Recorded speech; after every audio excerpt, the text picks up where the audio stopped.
നമസ്കാരം, പുതിയൊരു വീഡിയോയിലേക്ക് സ്വാഗതം. ഇന്നത്തെ വീഡിയോയിൽ നമ്മൾ നോക്കുന്നത് കേരളത്തിലുള്ള കേന്ദ്ര സർക്കാർ സ്ഥാപനമായ IIT പാലക്കാടിലേക്കുള്ള വേക്കൻസീസ് ആണ്. 10ാം ക്ലാസ് പാസ്സായവർക്ക് അപേക്ഷിക്കാൻ പറ്റുന്ന പോസ്റ്റിലാണ്, പെർമനൻറ്റ് വേക്കൻസിയാണ്. അപ്പോൾ ഇതിൻ്റെ വേക്കൻസീസ് വന്നിട്ടുള്ളത് 2 പോസ്റ്റുകളിലേക്കാണ്. ഒരു പോസ്റ്റ് വന്നിട്ടുള്ളത് ജൂനിയർ അറ്റൻഡൻറ്റ് എന്ന് പറഞ്ഞ പോസ്റ്റാണ്. 27 വയസ്സ് വരെയുള്ളവർക്കാണ് ഇത് അപേക്ഷിക്കാൻ പറ്റുന്നത്. ഇതിന് വേണ്ട ക്വാളിഫിക്കേഷൻ എന്ന് പറഞ്ഞാൽ 10th ആണ്. SLC പാസ്സായ ആർക്കും അപേക്ഷിക്കാവുന്നതാണ്. ഉയർന്ന ക്വാളിഫിക്കേഷൻ ഉള്ളവർക്കും അപേക്ഷിക്കാവുന്നതാണ്. ലെവൽ 1 സാലറിയിൽ വരുന്നതാണ്. സെൻട്രൽ ഗവൺമെൻറ് പേ സ്കെയിലാണ്. അപ്പോൾ ബേസിക് പേ 18,000 രൂപയാണ് വരിക. അപ്പോൾ ഏകദേശം സാലറി 18,000 രൂപയും പിന്നെ അതിൻ്റെ DAയും HRA ട്രാൻസ്പോർട്ട് അലവൻസ് എല്ലാം കൂടി കൂട്ടി ഏകദേശം 35-ന് സാലറി കിട്ടുന്നതായിരിക്കും സ്റ്റാർട്ടിംഗ് സാലറി.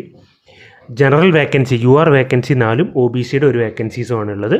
അപ്പോൾ ഇത് ഓൺലൈനായിട്ടാണ് അപ്ലൈ ചെയ്യേണ്ടത്. IIT പാലക്കാടിൻ്റെ വെബ്സൈറ്റിലൂടെ നിങ്ങൾക്ക് ഓൺലൈനായിട്ട് അപ്ലൈ ചെയ്യാവുന്നതാണ്. അതിൻ്റെ ലിങ്ക് ഞാൻ ഡിസ്ക്രിപ്ഷനിൽ കൊടുക്കാം. മാർച്ച് 14 മുതലാണ് ഓൺലൈൻ അപ്ലിക്കേഷൻ സ്റ്റാർട്ട് ആയിട്ടുള്ളത്. ലാസ്റ്റ് ഡേറ്റ് വരുന്നത് ഏപ്രിൽ 12 വരെ നിങ്ങൾക്ക് ഓൺലൈനായിട്ട് അപ്ലൈ ചെയ്യാവുന്നതാണ്. ഏപ്രിൽ 12 വൈകിട്ട് 5 മണി വരെ ഓൺലൈനായിട്ട് അപ്ലൈ ചെയ്യാം. അപ്പോൾ ഇതെല്ലാം റെഗുലർ പോസ്റ്റുകളാണ്. 60 വയസ്സ് വരെ ജോലി ചെയ്യാവുന്നതാണ്. ഇതിന് പ്രൊബേഷൻ പീരീഡ് 1 വർഷത്തെ പ്രൊബേഷൻ പീരീഡും ഉണ്ടാകുന്നതായിരിക്കും. ഇതിൽ വുമൺ കാൻഡിഡേറ്റ്സിന് അപ്ലിക്കേഷൻ ഫീസ് വരുന്നില്ല. ബാക്കിയുള്ള മെയിൽ കാൻഡിഡേറ്റ്സിനാണ് 200 രൂപ അപ്ലിക്കേഷൻ ഫീസ് വരുന്നത്. SC കാൻഡിഡേറ്റ്സിനും ST കാൻഡിഡേറ്റ്സിനും ഡിസേബിൾഡ് കാൻഡിഡേറ്റ്സിനും വുമൺ കാൻഡിഡേറ്റ്സിനും അപ്ലിക്കേഷൻ ഫീസ് ഇല്ല.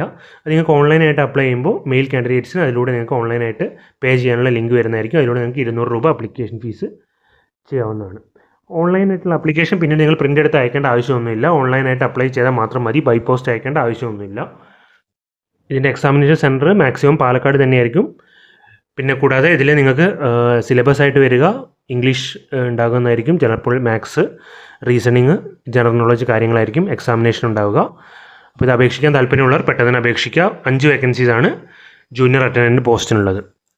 അപ്പോൾ വീഡിയോ യൂസ്ഫുൾ ആണെങ്കിൽ ലൈക്ക് ചെയ്യുക. അതുപോലെ ചാനൽ സബ്സ്ക്രൈബ് ചെയ്യാത്തവരുണ്ടെങ്കിൽ ഈ ചാനൽ സബ്സ്ക്രൈബ് ചെയ്ത് വെച്ചാൽ ഇതുപോലുള്ള ജോലീസുണ്ടായ വീഡിയോസ് നിങ്ങൾക്ക് നോട്ടിഫിക്കേഷനായിട്ട് ലഭിക്കുന്നതായിരിക്കും. പുതിയൊരു വീഡിയോ വരുന്നതിന് all the best. Thank you.